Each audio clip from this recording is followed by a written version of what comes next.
민수기 10장 1절로 봉독하겠습니다.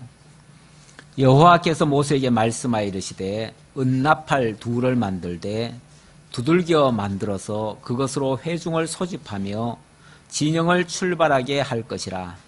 나팔 2개를 불 때에는 온 회중이 회막문 앞에서 모여서 내게로 나올 것이요, 하나만 불 때에는 이스라엘의 천부장된 지휘관들이 모여서 내게로 나올 것이며, 너희가 그것을 크게 불 때는 동쪽 진영들이 행진할 것이며. 우선 거기까지 봅시다. 이거 말고도 계속해서 어떻게 불면 누가 나오고, 어떻게 불면 또 어디서 행진하고, 또 어떻게 불면 전쟁에 나가고, 이런 신호를 이제 알려주는 내용이 되겠습니다. 이 민수기에 들어와서 언약 자손들, 구원받은 언약 자손들이죠. 구원받은 언약 자손들을 세대 교체시키시는 그런 작업을 하시는데요. 출애굽기 19장부터가 율법 언약에 대한 말씀이 되겠습니다. 신명기까지의 말씀인데요. 그 이전에 우리가 창세기부터 신명기까지가 전체가 하나님의 언약 섭리가 되겠습니다. 하나님의 언약 섭리 가운데 제1장보다도 제1장이 하나님의 창조 사역이고요. 그거는 창세기 초반에 있고요. 그 다음에는 하나님의 언약 사역입니다. 언약 사역은 창세기 1장 28절에서부터 신명기까지입니다. 이 전부 언약이에요. 그래서 이 모세 오경을 다른 말로는 언약서라고도 합니다. 율법서 또는 언약서라고도 합니다. 언약서이면서 그 가운데 율법의 내용이 많이 담겨져 있기 때문에 그래서 율법서라고도 얘기를 하는데, 그래서 초반에는 하나님의 그 언약의 아주 핵심적인 언약들, 예를 들면 하나님의 나라와 의에 대한 언약을 우리는 그 신학적으로 양대 언약이라고 말씀드릴 수 있습니다. 그런데 그 양대 언약, 바로 하나님의 나라와 하나님의 의의 언약을 하고 있습니다. 그 나라 언약은 이스라엘 나라를 세워주시겠다고 하는 약속입니다. 아브라함과 이삭과 야곱에게 거듭 계승해가면서 생육 번성하라, 땅을 정복하라, 다스리라, 이게 바로 나라 언약이죠. 그 나라 언약을 하시고 그 나라 언약에 참여할 자들을 하나님께서 율법을 통해서 이루어 가십니다. 이루어 가시는데, 그래서 그 나라 언약을 하신 다음에는 그 다음에는 율법 언약을 또 주시죠. 이어서. 그래서 출애굽기 18장까지는 나라 언약의 내용을 이제 확대시켜가는 내용이고요. 출애굽기 19장부터 신명기 나머지 내용은 율법 언약이 되겠습니다. 율법 언약 가운데 율법 언약 하면은, 율법 하면은 뭐가 생각나죠? 시내산에서 율법을 주신 것부터 출발하죠. 그래서 출애굽기 19장, 주로 20장에 가면은 19장에서는 이제 시내산으로 올라오게 하고 두 돌판을 준비하게 하고 20장에서는 드디어 율법을 주시죠. 그래서 시내산 언약이 시작이 되어집니다. 바로 그것이 시내산 언약 수립이죠. 수립인데, 첫 번째 증거판은 계명으로 주어졌습니다. 그런데 그 계명으로 주어진 그 시내산 첫 증거판이 깨어집니다. 깨어지고 난 다음에 하나님께서 다시 만들어가지고 올라오라고 그래요. 처음에는 하나님이 직접 새겨주시고, 두 번째는 돌판을 깎아와라. 그래서 거기다가 새겨주셔요. 그렇게 해서 두 번째는 새 증거판 규례가 되겠는데, 그것은 사제법이라고 할 수 있습니다. 원래는 이스라엘 백성들이 계명에 의해서 전부 다 정죄를 당하고 죽일 수밖에 없는데, 하나님께서 용서해 줄 수 있는 법을 거기다 담아주십니다. 그게 바로 사제법이고, 그 사제법 안에는 주로 많이 담겨져 있는 내용이 제사법 같은 게 들어있어요. 그래서 제사법은 다른 말로 사제법이라고도 하고, 이거는 구약에서 말할 때 이거는 정말 복음이에요. 복음. 왜냐하면은 정죄당한 백성들 그대로 다 죽을 수밖에 없는데 하나님께서 살 길을 열어주는 법이니까요. 그래서 계명과 율례라고 하는 것은 이건 정죄법이 되고요. 규례와 법도는 이거는 사제법이 되는 거예요. 그래서 그 사제법은 새 증거판에 의해서 주어집니다. 이것이 레위기까지 주어지고요. 그 주어진 법에 따라서 이제 드디어 백성들을 구원된 백성이죠. 구원된 백성, 이제 그들을 정결하게 만들어가는 작업을 합니다. 정결하게 만들어 가려니까 세대교체라는 게 필요하고요. 그리고 광야 40년이라고 하는 기간이 필요합니다. 그래서 광야 40년이 어떻게 보면은 반복적인 생활 같고 헛된 일 같아요. 얼른 보면. 그렇지만 그게 옛사람을 죽게 하고 새사람으로 거듭나게 하는 그런 역사가 됩니다. 그래서 영적으로 말하면 우리 옛사람 다 십자가 밑에 죽게 하고 그리스도의 십자가로 말미암아, 십자가 부활로 말미암아 새 생명으로 거듭나는 그런 것들을 예언적으로 약속하는 그런 내용이 되겠죠. 그래서 민수기의 내용은 선민의 세대 교체 내용입니다.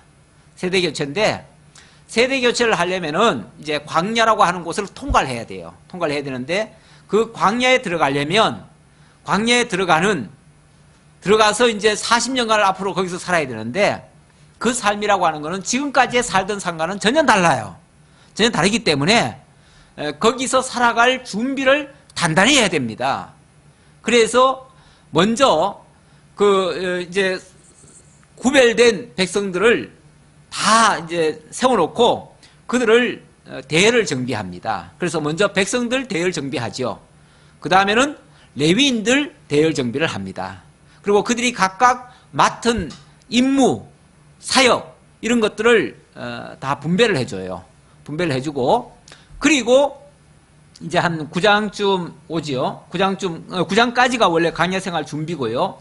10장부터 오늘부터는 이제 본격적으로 이제 출발을 하고 새로운 그 광야 생활을 들어가는 거예요. 광야 생활에 들어가면 지금까지 이제 9장까지는 광야 생활에 들어가기 위한 준비 작업을 했으니까 준비하려면 어떻게 합니까? 1년 동안은 그 대열 정비해 놓고요. 그 다음에 제사장 세워놓고 제사장 임무 맡겨놓고 그리고 그들이 맡아서 감당할 일들 그것들을 다 준비해 놓고 그리고 지난번에 이제 1년이 딱 됐을 때 출애굽 후 1년이 딱 됐을 때 정확하게 1년 됐을 때 유월절을 지키겠습니다. 유월절을 지키게 하면서 유월절은 하나님께서 새해를 시작한 날이에요. 유월절이라고 하는 것은 평상시 그 밀력이라는 게 있었습니다. 민간 달력이라는 게 있었는데 하나님께서 갑자기 오늘부터 새해 1월 1일로 정해라. 그래가지고 어느 날 갑자기 하루를 새해로 정해요. 그리고 이달 14일 날 그날 양을 한 마리, 어린 양을 한 마리씩 잡아라. 그리고 그 양을 15일째 되는 날, 14일째인가요? 10일째부터 준비하고 14일째 되는 날 저녁에 그걸 잡죠. 잡고 그걸 먹고 그날 밤에는 전부 다 서가지고 다 허리띠 메고 신발 동여 메고 그리고 서서 급히 그걸 먹어라. 그리고 발효되지 아니한 그 밀가루 반죽을 딱 들러 메고 이제 도망갈 준비하는 거예요. 쉽게 말하면 출애굽할 준비를 그렇게 시켜요. 그래 놓고 오늘 밤에 모두가 다 양을 잡아먹고 그 양의 피는 문설주에 다 발라라. 그리고 이제 하나님께서 딱 신호를 주면은 애굽 전역에 애곡이 날 것이다. 애굽 전역이 이제 조상이 나는 거예요. 모든 장자들이 한꺼번에 다 죽어요. 왜냐하면 죽음의 천사들이 딱 지나가면서 다 죽여버려요. 죽여버리면 그런데 이스라엘 집에는 문설주에 피가 발려져 있어요. 어린 양의 피가 발려져 있는 집은 다 지나가라는 거예요. 그 지나간다는 말이 뭐냐면 유월이에요. 그래서 유월절이에요. 그래서 그 유월절을 지켜라. 그게 이제 1년 딱 되는 해, 1년 돌이 되는 해, 구원받은 1년째 되는 해. 이게 이제 새로운 역사가 시작된 거죠. 이스라엘의 새로운 역사, 과거 애굽에서의 역사는 단절되고, 그는 완전히 이제 홍해에서 다 끝내버리고, 끝장내버리고, 그리고 새롭게 시작된 새해부터 바로 6월절 어린 양을 먹고, 그리고 그 피를 바르고 그 피의 역사로 구원을 받고, 그리고 이제 새로운 새 창조의 역사가 시작됐는데, 그거를 1년 동안 이제 준비를 했어요. 1년 동안 다 준비해 놓고 1년이 딱 되는 날, 오늘은 너희들 다시 6월절을 지켜라. 그렇게 한 거예요. 그래서 그게 이제 지난주 9장의 내용이에요. 그 6월절 지키라는 내용이. 자, 그러니까 이 6월절은 보통 6월절이 아니에요. 하나님께서 이스라엘 민족을 출애굽시켜 놓고 1년 동안 준비하고 이제부터 본격적인 새로운 삶의 시작이다. 이게 그걸 선포해요. 그 선포를 해놓고, 그리고 드디어 오늘 10장부터 이제부터 출발이다. 그 말이에요. 이제부터 출발이다. 그 6월절 지내놓고 이제부터 출발이다. 그 말이에요. 여호와께서 모세에게 말씀하여 이르시되 은나팔 둘을 만들되 두들겨 만들어서 그것으로 회중을 소집하며 진영을 출발하게 할 것이라. 나팔 2개를 불 때에는 온 회중이 해망문 앞에 모여서 4개로 나올 것이요, 하나만 불 때는 이스라엘의 천부장된 지휘관들이 모여서 4개로 나올 것이며. 자, 이제 출발하는데, 출발을 뭐 대열 정비했다고 해서 알아서 출발해라가 아니라 이제 질서 정연하게 해야 돼요. 일사불란하게 해야 돼요. 마음대로 하면 안 돼요. 마음대로 하면 안 되기 때문에 신호를 짜야죠. 그래서 그 나팔 신호에 맞춰서 움직이라 그 말이죠. 일사불란하게 움직이기 위해서. 이게 틀어지면 안 돼요. 큰일 나요. 그 직전에 보면은, 그 직전에 어딥니까? 20절부터 볼까요? 혹시 구름이, 9장 20절입니다. 혹시 구름이 성막 위에 머무는 날이 적을 때에도 그들이 다만 여호와의 명령을 따라 진영에 머물고 여호와의 명령을 따라 행진하였으며, 여호와의 명령을 따라 이렇게 했는데, 이제 그 명령이 뭐냐면은 일단은 구름입니다. 구름과 불기둥이 전체를 이끄는 그런 신호예요. 그래서 구름이 머물면 거기에 한 달도 좋고 1년도 좋고 머물러야 돼요. 그리고 만약에 구름이 움직이면, 어제 옮겼다가 구름이 머물면 그 자리에다 장막을 펼쳐야 되거든요. 펼쳐놓고 그 다음날 만약에 구름이 움직이면 또 옮겨야 돼요. 이렇게, 그게 이제 여호와의 명령이에요. 우리 인간의 생각 같으면은 한번 계획 세워가지고, 우리는 보통 뭐 10년지 대계, 100년지 대계 이런 얘기 하잖아요. 우리는 한번 계획 세워가지고 10년, 100년 이렇게 간다 그 소리예요. 그런데 이거는 인간들이 그렇게 했으면 좋겠다는 바람이지만, 하나님의 계획에는 이것이 1년이 될지 10년이 될지 아니면 하루가 될지 몰라요. 내일 일을 정말 모르게 해요. 그래가지고 어떨 때는요 1년도 가지만 어떨 때는요 이틀만 해도 움직여야 돼요. 그래서 하나님이 즉각 그 사인을 다시 보내요.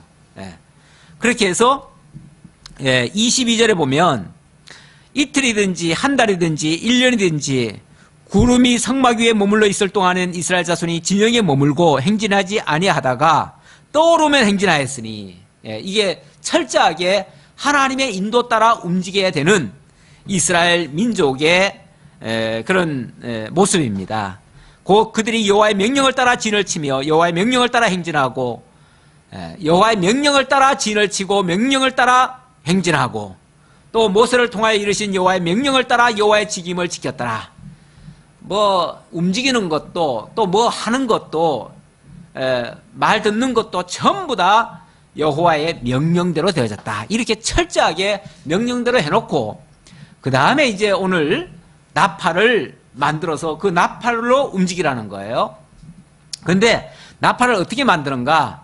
은나팔 2를 만들 때 두들겨서 만들라 그랬습니다. 이 은나팔이라고 하는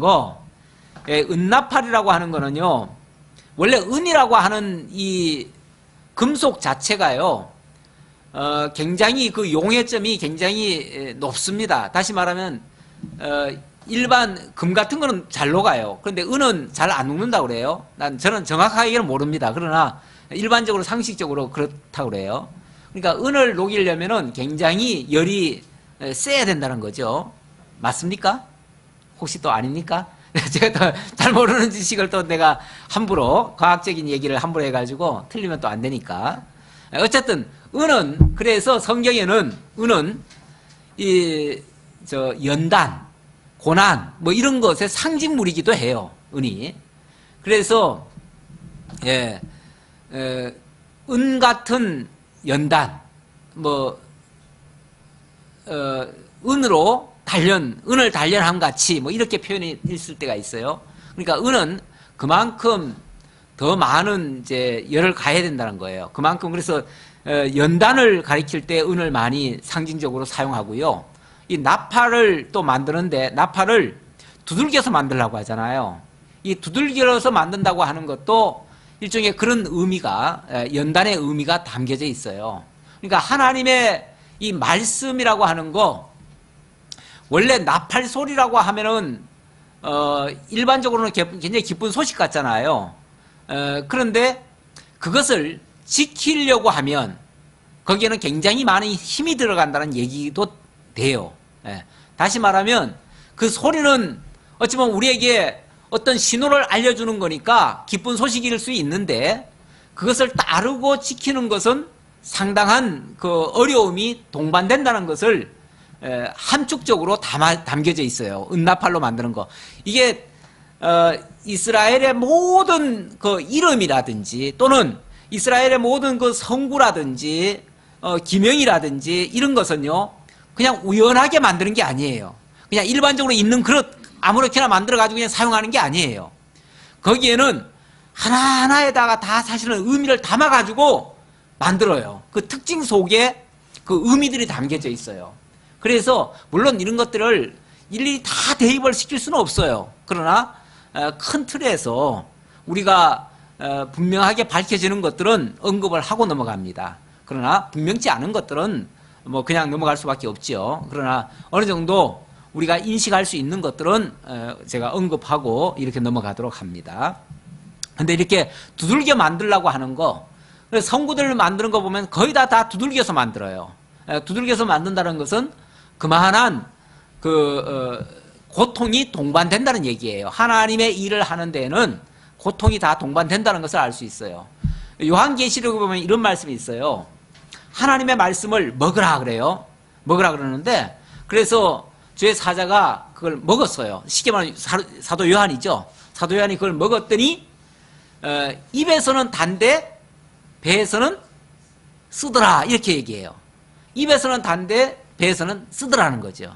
우리가 어떤 음식을 먹었는데 입은 막 달아가지고 막 먹고 싶은데 먹고 나면 너무 힘든 거야. 너무 고통스러워요. 이 하나님의 말씀이 우리가 딱 듣기는 우리가 복음으로 들으면 얼마나 쉬워요. 그렇죠? 다 기쁜 소식이고 다 좋은 소식이고 그런데 그 말씀이 너무 좋아가지고 그 말씀대로 하려고 하면은 뭐가 돼요? 사실은 어려움이 동반되지요. 만만치 않지요. 우리가 말씀대로 산다는 거 말씀 다 좋잖아요. 복음대로 산다는 거 얼마나 기쁜 일이에요. 그런데 그거를 따라 살다 보면 동반되는 것들이 어려움들이 있어요. 그것을 우리가 감내하고 인식하고 달게 받으면서 그러면서 가는 것이 하나님의 말씀을 지켜가는 일들이에요. 지금 여기 이 나팔을 불면서 하는데 그 나팔 소리는 사실은 즐겁게 들을 수 있어요. 그런데 그 말씀대로 하려면은 만만치 않다 그 얘기예요. 그리고 또 이게 복잡해요. 사실은 가만히 보면은 얼른 들어봐도 복잡해요. 자, 일단은 어떻게 하라는지 한번 좀 봅시다. 3절에 보니까 자, 이거는 이제 출발할 때 이제 나팔을 부는데 나팔 2개를 불 때에는 온 회중이 회막문 앞에 모여서 내게로 나올 것이요. 일단 나팔을 분다고 하는 것은 하나님이 부르신다는 말이에요. 그렇죠? 그러니까 일단 하나님 앞으로 나오는 거예요. 나오는데 어떤 목적에서 나오는가 또는 뭘 하러 나오는가 뭐 이런 것들이 이제 다 조금씩 달라요. 일단 하나님 앞에 나오라는 거예요. 하나만 불 때는 이스라엘의 천부장된 지휘관들이 모여서 내게로 나올 것이며, 두 개 불면은 모든 백성이 다 나와야 돼요. 그런데 하나만 불면은 천부장만 나오라는 거예요. 지도자만 나오라는 거죠. 그리고 너희가 그것을 크게 불 때는 동쪽 진영들이 행진할 것이며, 그러니까 나팔을 부는데 뭐 사이즈가 있는 거죠. 나팔 소리에 사이즈가 있는 거죠. 그래서 크게 불고 또 중간으로 불고 뭐 약하게 불고 이런 게 있는 모양이에요. 사실 우리가 이거 구분하기가 쉽지는 않을 거예요. 이게 하나 두 개는 쉬운데요. 벌써 복잡해지기 시작하면은 머리가 아파요. 그렇죠? 한참 들어가면은. 우리가 성경도 처음에 이렇게 딱 배우면요, 야, 성경이 간단 명료하고 쉽고 아주 막 너무나 깔끔하게 쉽게 다가오는구나 이렇게 생각할 수 있지만, 배우면 배울수록, 알면 알수록 어때요? 점점 더 복잡해지는 것 같고, 가면 갈수록 좀 더 어려운 것 같기도 하고, 물론 더 거기에 따르는 또 기쁨도 또 있겠지만, 그만큼 정신을 안 차리면 또 자칫하면 또 뭔가 헷갈리기도 하고, 이렇게 잊어먹기도 하고 이렇게 되죠. 그래서 반복적인 교육, 또 배움에서 끝나는 게 아니고요. 어찌 보면 이론적인 거는 9장까지 어쩌면은 다 얘기한 거예요. 얘기 안 한 게 아니에요. 얘기는 했는데, 물론 나팔 부르라는 건 지금 하는 거지만, 이제 앞으로 강야 40년을 살아갈 때 이렇게 사는 거다라고 어떻게 보면 대회를 다 준비해 놨어요. 다 준비해 놓고, 이제부터 이제 시작인데, 쉽게 말하면은 나팔을 통해서 사인을 다 보낼 거다. 그러면 그 나팔 소리에 정확히 움직여야 된다. 일사불란하게 움직여야 된다. 그 말이잖아요. 그 말인데, 이 나팔 소리가 어찌 보면 지금 하나님의 지금 뜻을 전달하는 거고, 전달하는 도구가 나팔이죠. 도구가 나팔이고, 그것을 우리가 분별하는 것이 어찌 보면 우리의 능력일 수도 있어요. 우리의 신앙의 능력, 믿음의 능력이에요. 능력인데, 우리가 왜 흔히도 그렇게 얘기하잖아요. 무슨 일을 당하든지 무슨 문제가 발생했을 때 도대체 하나님의 뜻이 뭔지를 모르겠어. 하나님의 뜻이 어디 있는지 모르겠어. 가끔 이런 말 하잖아요. 그 말은 지금 어떤 사인인지 지금 정확히 지금 분별이 안 된다 그 말이잖아요. 분별을 해야 그 분별한 대로 갈 텐데, 분별한 대로 가는 것도 쉽지 않을 텐데, 지금 분별이 안 돼가지고 헷갈려 버리면 뭐가 되죠? 그럼 결국은 내 생각대로 할 수밖에 없고, 내 생각대로 하면은 하나님의 뜻과는 어긋나 버리고, 결국은 나는 하나님의 뜻대로 한다고 했지만은 하나님을 어기는 결과가 나올 수도 있고, 그러니까 기껏 열심히 냈는데 하나님이 싫어하는 일을 할 수도 있고, 이럴 수도 있어요. 그러니까 정말 하나님의 뜻을 깨달아 알고 발견하고 찾고, 그리고 거기에 내가 반응할 수 있다고 하는 거는요, 굉장한 어떤 지혜나 슬기가 필요한 거예요. 그걸 인식하고 그걸 깨닫는 거, 이게 필요한 거예요. 이게 영적으로 예민하지 않으면 그 분별이 안 됩니다. 그래서 우리가 늘 깨어 있어야 돼요. 영적으로 예민하라는 것은 늘 깨어서 하나님의 말씀의 의미를 발견하고 느끼고 깨달아야 되는데, 그러려면 잠자듯이 있어서는 안 되죠. 아, 편하다, 좋다, 쉽다, 이렇게 그냥 안이한 자세로 있다가는 그냥 지나가 버리죠. 무슨 뜻이었는지 분명히 하나님은 신호를 보냈는데 우리는 못 알아채는 거죠. 그러니까 전혀 반응도 안 하고 움직이지도 않고 게으르고, 그러니까 하나님께로부터 이 게으르고 나태한 자야 이런 소리를 들을 수도 있는 거죠. 경우에 따라서는. 그러니까 늘 깨어있는 자세가 중요하다. 그게 어찌 보면 구약시대로 말하면 나팔 소리를 정확히 분별해서 알아들을 수 있는 그런 영적 지각력이 되는 거죠. 그 다음 두 번째로 크게 불 때는, 첫 번째로 크게 불면은 동쪽 진영이 움직이고요, 두 번째로 크게 불면은 남쪽 진영이 움직이라는 것이고, 떠나려 할 때는 나팔 소리를 크게 불 것이며, 또 해중을 모을 때도 나팔을 불 것이나 소리를 크게 내지 말며, 해중을 모을 때도 나팔을 부는데 그때는 소리를 크게 내지 말래네요. 좀 작게. 그러니까 이런 것들을 아주 예민하게 잘 분별하고 평소에 숙지하고 있어야 되는 거죠. 그 나팔은 아론의 자손인 제사장들이 불지니 이는 너희 대대의 영원한 율례니라. 이것도 아무나 부르면 안 돼요. 이것도 아무나 불렀다가는 이게 뭐 뒤죽박죽이 되는 거죠. 원래 부르는 사람이 불러야 되는 거죠. 부르는 누가 불러야 되겠어요? 당연히 대표격인 아론 제사장 계열이 불러야 되는 거죠.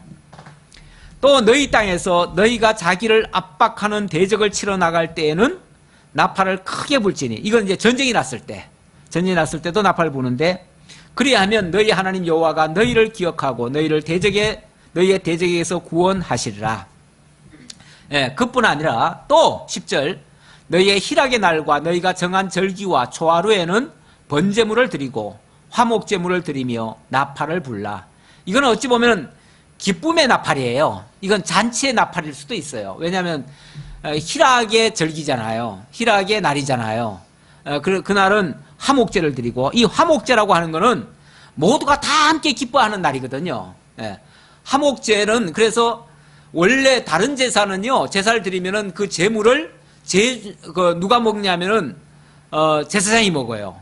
그런데 이 화목제물은 그러지 않고요. 화목제물은 하나님께는 기름과 이 피 이것만 드리고 제사장에게 넓적다리 하나 주고 나머지는 전부 다 백성들이 나눠 먹어요.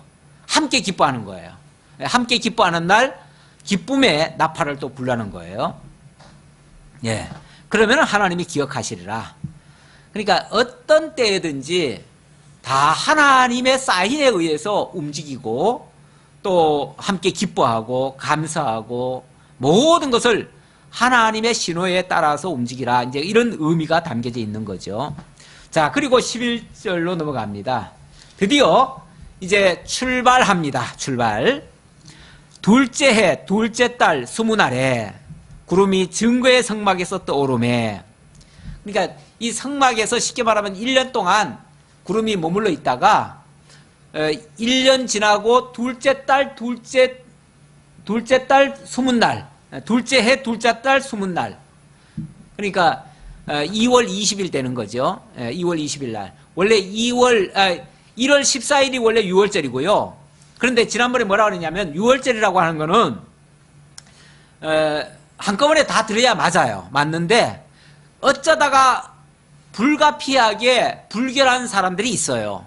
불결에 접촉된 사람들, 또는 아니면은 여행 중에 있는 사람도 있을 수 있어요. 그런 사람은 6월절을 지키고 싶어도 못 지켜요. 그럼 그 사람들을 위해서 한 달의 유예를 줬어요. 그래서 한 달 후에 6월절 한 번 더 지킬 수 있는 기회를 줬어요. 그러니까 당연히 둘째 달 15일까지 가는 거죠. 그러니까 둘째 달 6월절 끝난 그 다음에 한 4, 5일 후에 그리고 이제 출발을 하는 거예요. 그래서 정말 참 우리 하나님 빈틈없이 역사하셔요. 일하시는데도. 이 시간 개념으로 이렇게 따져봐도 하나님 정말 빈틈없이 일하시는 분이시다라는 걸 알 수 있는데, 자, 둘째 달 20날에 구름이 드디어 성막에서 떠올랐습니다. 성막에서 구름이 쭉 위로 올라가 버리면요, 이제 출발하라는 신호예요. 모두가 다 이제 다 준비하라 그 말이죠. 이제 보따리 싸라 그 말이죠. 보따리 싸라. 이제 그러면은 일사불란하게 그 레위 지파들 그 세 아들들에 의해서 각기 역할을 담당합니다. 어떤 사람들은 청막부터 다 거두죠. 청막 거두고, 어떤 사람들은 기둥을 다 거둬요. 그러면은 이제 나중에 고아hat 자손들이 성구들을 어깨에 딱딱 매요. 그래가지고 딱 출발 준비를 딱 하는 거예요. 그리고 마치고 나면 이제 사방에서 이제 앞에서 이제 아론이 나팔 불기 시작하는 거죠. 나팔 불면 모두가 다 일사불란하게 쫙 움직이는 거예요. 그러면서 이제 남쪽이 먼저 나팔을 예를 들어서 한번 크게 불면은 동쪽이 먼저 움직이고, 또 연달아 또 두 번 울면은 또 남쪽이 또 움직이고, 이렇게 해서 좌로 우로 이렇게 가라는 거죠. 쉽게 말하면은 좌로 우로 이렇게 움직이면서 가라. 그러다가 이제 구름이 딱 멈추면은 그 자리에 이제 또 머물고 이렇게 하는 거예요. 이스라엘 자손이 시내 광야에서 출발하여 자기 길을 가더니 바란 광야에 구름이 머무니라. 바란 광야에 구름이 머물렀어요. 바란이라고 하는 광야에. 이와 같이 그들이 여호와께서 모세에게 명령하신 것을 따라 행진하기를 시작하였는데, 선두로 유다 자손의 진영의 군기에 속한 자들이 그들의 진영별로 행진하였으니 유다 군대는 암미나답의 아들 나손이 이끌었고 이사갈 자손 지파의 군대는 수알의 아들 느다넬이 이끌었고 스불론 자손 지파의 군대는 헬론의 아들 엘리압이 이끌었더라. 예, 여기 동쪽 나팔이 먼저 불려진 거죠. 그러다 보니까 유다의 진기가 먼저 움직였는데 유다의 진기에는 세 지파들이 같이 동참을 합니다. 그러니까 이게 이제 네 구역이잖아요. 네 구역에 세 지파씩 나눠요. 그래가지고 세 지파씩 묶어가지고 한 구역을 담당하는 거죠. 동서남북으로. 그러다 보니까 동쪽은 이제 유다 진기가 있고 거기에 대표기는 유다 진기예요. 그리고 그 진기 아래에 이사갈과 스불론이 함께 동참을 하는 거예요. 예. 그래서 여기에 이제 유다 진기를 제일 앞세웠다 그랬는데 유다 진기는 항상 앞섭니다. 왜 그렇죠? 이 유다에게 하나님께서 거기서 이제 앞으로 왕이 나올 것이고 유다의 홀이 그 이스라엘의 홀이 거기 있을 것이라고 하는 약속을 해주셨어요. 그래서 유다를 항상 지도적 위치에다가 세워놓고 앞장서게 만들어요. 그래서 유다 지파를 중심으로 해서 출발을 한다. 자, 17절 이에 성막을 거둠에 게르손 자손과 무라리 자손이 성막을 메고 출발하였으며 자 이제 시작하고 이제 움직이기 시작하니까 그 레위 자손들 가운데 게르손과 무라리 자손이 성막을 거뒀어요. 이게 이제 그 사람들이 성막 거두고 그러니까 장막부터 거두고 그 다음에 기둥 거두는 거죠. 그 역할을 했다는 거죠. 그리고 출발했어요. 다음으로 루벤 진영의 군기에 속한 자들이 진영별로 출발했으니 이 루벤 진영은 남쪽이에요. 남쪽. 아까 동쪽에서 출발하고 동쪽에서 많이 출발해서 돌면은 계속 뺑글뺑글 돌지요. 그러니까 또 남쪽에서 같이 출발해줘야 같이 나란히 갈 수가 있는 거죠. 그렇게 이제 차례대로 움직이게 하는 겁니다. 그 남쪽 그 루벤 진영 군기에는 시므온과 갓지파가 같이 동참을 합니다. 그렇게 하고요. 그 다음 21절 고핫인은 성문을 메고 행진하였고 그들이 이르기 전에 성막을 세웠으며 여기 고핫인 아까 그랬죠. 그 레위 자손들 세 자손이 있다고 그랬잖아요.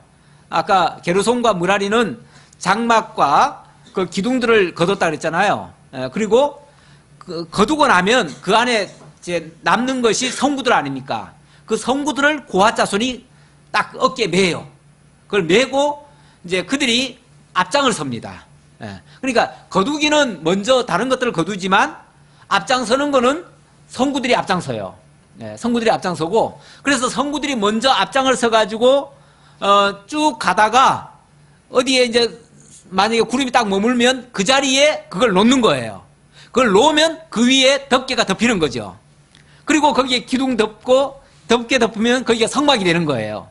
그러니까 어디를 가든지 이게 이제 이동 성막이 되는 거죠. 이동 성막. 그걸 이제 해막이라고 그러죠. 이렇게 이제 이동 성막을 이렇게 옮기는 모습을 지금 이렇게 설명을 하는 거예요. 그래서 고하디는 성문을 메고 행진하였고 그들이 이르기 전에 성막부터 먼저 세웠다. 그러니까 다른 대열이 모이기 전에 먼저 성막부터 먼저 제일 먼저 딱 준비가 되는 거죠. 세팅이 딱 되고 나면 그 다음에 다 에워싸는 거예요. 에워싸가지고 거기다가 이제 머무는 거예요. 거기서 구름이 만약에 빨리 안 움직이면 거기서 한 달이고 1년이고 거기 머물러야 돼요. 그리고 만약에 내일이라도 또 움직이면 또 출발해야 돼요. 똑같이. 이것의 반복입니다. 22절 다음으로 에브라임 자손 진영의 군기에 속한 자들이 그들의 진영별로 행진하였으니 그래 놓고 이 에브라임은 요셉 지파인데요. 요셉 지파인데 여기도 그 세 지파의 진의 이제 쉽게 말하면 대장이 되는 거예요. 그 진기를 세운 거예요. 그래서 요셉 지파를 중심으로 해가지고 세 지파가 므낫세와 베냐민 자손입니다. 그들이 모였고요. 마지막 끝으로 저 북쪽에는 25절입니다. 다음으로 단 자손 진영의 군기에 속한 자들이 그들의 진영별로 행진하였으니 그 군대는 모든 진영의 마지막 진영이었더라. 이 북쪽에 있는 단 지파가 마지막 지파예요. 그래서 이들은 항상 끝에서 오면서 혹시 뒤에서 적들이 쳐들어오나 이런 것들을 막아주면서 그 역할을 하는 거죠. 그러니까 제일 앞에는 유다 지파가 앞장서고 제일 뒤에는 단 지파가 뒤를 책임지고 그리고 양쪽 옆은 에브라임과 어디입니까? 아니죠? 앞이 저건가요? 앞이 에브라임인가요? 예. 어쨌든 이렇게 네 그 진기에 속한 자들이 그 성전을 중심으로 해가지고 에워싸고 가는 거예요. 에워싸고. 예. 그러니까 성전은 어떤 경우에도 이탈되지 아니하죠. 그 한 가운데에 있는 거죠. 자, 그렇게 움직이고요. 28절 볼까요? 이스라엘 자손이 행진할 때 이와 같이 그들의 군대를 따라 나아갔더라. 이스라엘 자손이 행진할 때 군대를 따라 나아갔다. 그러니까 이들이 이제 군대잖아요. 군대. 그 군대가 움직이고 그 군대를 따라서 이스라엘 백성들이 모두가 다 같이 따라갔다. 그 말입니다.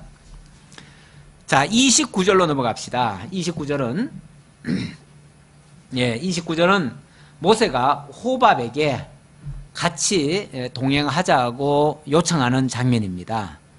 자, 29절. 모세가 모세 장인 미디안 사람 루엘의 아들 호밥에게 이르되 여호와께서 주마하신 곳으로 우리가 행진하나니 우리와 동행하자.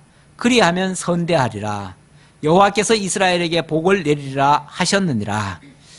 뭐 모세의 입장에서는 자기의 장인이니까 당연히 같이 가기를 원하지요. 정말 이렇게 어렵게 여기까지 왔는데 같이 이제 앞으로 물론 앞으로도 어려운 일이 많겠지요. 하지만은 같이 가면 그래도 뭐 이렇게 우리가 돌봐드리겠습니다. 좋은 뜻에서 가자고 했는데 이 호밥은 그걸 요청을 거절을 합니다. 그래서 30절입니까? 호밥이 그에게 이르되 나는 가지 아니하고 내 고향 내 친족에게로 가리라. 모세가 이르되 청하건대 우리를 떠나지 마소서. 당신은 우리가 광야에서 어떻게 진칠지를 아나니 우리의 눈이 되리이다. 우리와 동행하면 여호와께서 우리에게 복을 내리시는 대로 우리도 당신에게 행하리이다. 이렇게 간절히 요청을 했습니다. 그런데도 같이 동행을 안 했어요. 동행을 안 했고 이 동행을 한다 안 한다는 것은요 무슨 의미가 있냐면 동행을 한다면은 결국은 한 편이 되는 거잖아요. 그러니까 동역자도 될 수 있고 앞으로도 무슨 좋은 일이나 어려운 일이나 함께 하면서 함께 복을 받는데 참여할 수 있다는 의미가 되겠고요. 함께 하지 않는다는 것은 어쨌든 뭐 의도는 좋든 나쁘든 간에 함께 하지 않는다는 것은 나중에 가면요 거리가 멀어지고요. 멀어지다 보면은 어떤 이해관계 앞에서는 서로 원수가 되어집니다. 실제로 이 지파 미디안 사람들이죠. 이 미디안 사람들은 나중에 이스라엘 백성들이 그 광야를 지나는 동안에 이들이 회방거리가 되어집니다. 길을 가로막고 못 가게 하는 이런 역할도 하고요. 또 심지어는 저주까지 합니다. 특히 그 누굽니까? 그 발람 사건, 발람 사건이 있고 발락이 있었는데 그 발락이 발람을 데려와 가지고 저주를 하도록 했죠. 그리고 나서 사실은 그 저주하려고 했던 시도는 하나님에 의해서 막혔어요. 그래서 실패를 했거든요. 그래서 저주가 안 됐어요. 안 됐는데 나중에 이 미디안 사람들이 이스라엘의 약점을 알았어요. 이스라엘의 약점이 뭘까요? 이스라엘의 약점이라는 것은 하나님의 율법을 떠나면 그들은 안 되는 거죠. 그렇죠? 그러니까 율법을 떠나면은 하나님 외에 다른 신을 섬기면 그들은 저주를 받게 돼 있어요. 이런 약점을 안 거예요. 그 약점이라고 할 건 아니지만 그렇게 이제 그들이 알아버린 거예요. 그래가지고 미디안 제사장들이 쉽게 말하면은 그 뭐라고 했냐면은 이스라엘 백성들 그 앞에서 제사를 드렸어요. 제사를 드리고 그 이스라엘 사람들을 초청해다가 그 제물을 먹였어요. 그랬더니 그들이 그거 먹고 술 먹고 거기서 그냥 즐기다가 음란한 행위도 하고 그러다가 저주를 받아가지고 하루에 1만 2천 명이 죽는 사건이 발생해요. 거기에 거기에 쉽게 말하면 그 단초를 제공한 사람들이 누구냐면 미디안 사람들이에요. 그래서 하나님이 나중에 이 미디안을 저주를 합니다. 그리고 미디안은 결국은 하나님의 대적자가 되는 거예요. 예. 하나님을 해방한 자가 돼가지고 하나님의 대적자가 돼요. 그래서 하나님이 나중에는 이 미디안을 제거하라고 그래요. 예. 그러니까 이게 호밥이 여기서는 지금 동의를 안 하고 모세를 쉽게 말하면 떠나버렸잖아요. 떠나버렸는데 결국은 떠나버렸다는 것 자체는 결국은 대적자가 돼버렸다는 결론이 돼버려요. 결론적으로 그렇게 됐어요. 예. 그래서 하나님의 일에 동력하는 것은 어찌 보면 복에 참여하는 일이 될 수 있고요. 그 일에 반대하고 대적하는 행위는 이건 저주 행위가 되는 거죠. 결과적으로 그렇게 됐어요. 자, 그들이 33절입니다. 그들이 여호와의 산에서 떠나 3일 길을 갈 때에 여호와의 언약궤가 그 3일 길에 앞서가며 그들의 쉴 곳을 찾았고, 그러니까 항상 언약궤가 앞장서면서 그 언약궤가 가는 곳에 언약궤라고 하는 것은 곧 하나님이 함께 임재하고 함께 계신다라고 하는 의미잖아요. 그리고 거기에 만약에 불기둥이 딱 서 있으면은 그 자리에 서는 거예요. 예. 그렇게 언약궤가 앞장서면서 그들의 쉴 곳을 씌워줬다 그 말이고요. 인도해줬다 그 말이고요. 그들이 진영을 떠날 때에 낮에는 여호와의 구름이 그 위에 덮였었더라. 낮에는 구름이 덮이고, 그러니까 구름이 덮이면서 서서히 움직이는 거죠. 예. 아예 멈추면은 그 자리에 머물러야 되는데 서서히 조금씩 움직이니까 조금씩 행진하는 거죠. 그러니까 행진하는 그들의 발걸음에 맞춰서 하나님이 구름을 덮어준 거예요. 이 사막이라고 하는 특징이 뭡니까? 사막은 구름 없으면요 낮에 뜨거워서 일사병에 다 죽습니다. 그리고 밤이면은 정말 불기둥이 없으면은요 또 추워서 또 이 냉해로 또 죽습니다. 예. 냉병에 걸려가지고 다 죽어요. 그래서 하나님의 그 보호하심, 다시 말하면 구름기둥과 이 불기둥이 하나님의 보호하심이에요. 그 보호하심의 역사가 없이는 단 하루도, 단 몇 시간도 살 수 없는 곳이에요. 그러니까 그들이 하나님을 싫어가지고 떠날래야 떠날 수도 없어요, 사실은. 떠나면 바로 죽는걸요. 예. 그 구름이 안 덮여지면은. 예. 그러니까 그 철저하게 하나님의 인도를 따라가야 할 수밖에 없는 거죠. 35절입니다. 궤가 떠날 때에는 모세가 말하되 여호와여 일어나사 주의 대적들을 흩으시고 주를 미워하는 자가 주 앞에서 도망하게 하소서 하였고, 궤가 쉴 때에는 말하되 여호와여 이스라엘 종족에게로 돌아오소서 하였더라. 사실 이 길을 간다고 하는 거, 특히 미지의 세계를 간다고 하는 거, 이거 사실 두려움이거든요. 아무리 모세 강단 있고 정말 하나님의 사람이고 하나님의 인도함을 받는 사람이라 할지라도요, 미지의 세계는 다 두려움의 발걸음이에요. 그렇죠? 그래서 혹시라도 우리가 새로운 길을 가는데 거기에 무슨 어찌 보면은 그 광야 그 자체의 위험거리도 있죠. 정갈도 있고 뱀도 있고 독사도 있고 사자도 있고 이런 것도 있을 수 있고요. 그런 거 아니더라도 또 대적들이 있을 수 있고요. 또 그 밖에 여러 가지 자관 해방거리 또 대적거리들이 많아요. 그러니까 당연히 뭐가 나옵니까? 기도가 나오지요. 하나님이요, 우리가 가는 길에 하나님께서 평탄한 길 주시고 대적들을 만약에 있다면 물리쳐 주시고 원수들이 있다면 악한 환경이 있다면 하나님께서 막아 주옵소서 라고 하고, 그러니까 하나님 앞장서면서 그거 해달라 그 말이고요. 만약에 어디에 이게 딱 멈추는 곳이 있다면 그곳에는 하나님이 또 함께 하셔야지요. 그렇잖아요.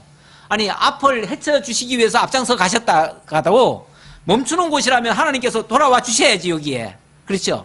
여기 와 주셔야 우리가 안전하게 하나님 모시고 하나님 중심에서 함께 있지요. 그러니까 이런 기도를 하면서 늘 그러니까 하나님과 교통하고 하나님과 동행하며 하나님의 인도 따라 움직이는 그러한 광야 생활이었다. 광야 생활에 지금 오늘은 출발입니다. 출발이 이렇게 시작을 합니다. 앞으로도 이런 식이 이제 계속 반복이 되겠죠. 되면서 조금씩 뭔가 새로운 사건들을 만나고 그 과정에서 어떻게 대처하느냐에 따라, 다시 말하면 하나님이 새로운 사건을 준다고 하는 것은 어찌 보면 어제 경험하지 못한 일을 경험함으로써 그거를 잘 통과하면 믿음의 연단이 되어지고 그게 경건의 연습이 되어지고 그게 이제 우리의 신앙의 실력들이 되어지잖아요. 근데 만약에 그걸 잘못 통과하면요, 그것이 나의 시험거리가 되고 나로 하여금 굉장한 도전을 받게 되는 거죠. 그러니까 그런 걸 한 번씩 거침으로써 우리의 신앙이 점점 다져지게 하는, 그리고 여기 광야 백성들로 하여금 점점 하나님의 성품을 닮아가고 하나님의 인도를 따르고 하나님의 보호하심을 느끼고, 그래서 하나님 앞에 감사하고 하나님의 인도하심을 깨닫는 그런 귀중한 기회가 되어지는 거죠. 이게 광야 생활의 훈련입니다. 광야 생활은 그래서 하나님 배우는 과정이에요. 어쩌면 우리도 이 땅에 지금 어찌 보면 매일같이 연습 같은 삶을 살고 있습니다. 어찌 보면 어제 삶을 오늘 또 살잖아요. 오늘 삶을 또 내일 또 살 거예요. 맨날 비슷비슷해요. 그러면서 뭔가 또 새로운 걸 하나 또 보지요. 그러니까 어찌 보면 이스라엘 백성들이 광야에서 똑같은 삶의 반복 같지만은 그래도 새로운 걸 또 깨닫고 하나님의 인도하심을 또 발견했듯이 우리도 이 땅에 살면서 매일 같은 반복된 삶 속에서 하나님의 인도하심을 미세하게 느끼고 거기서 하나님의 인도하심을 발견한다면 깨어있는 사람이죠. 그리고 깨어있는 삶을 통해서 하나님께 영광 돌리며 살아간다면 여러분들의 삶이 정말 기쁘고 행복한 그런 하나님의 인도함을 받는 그런 삶이 될 것입니다. 기도하겠습니다.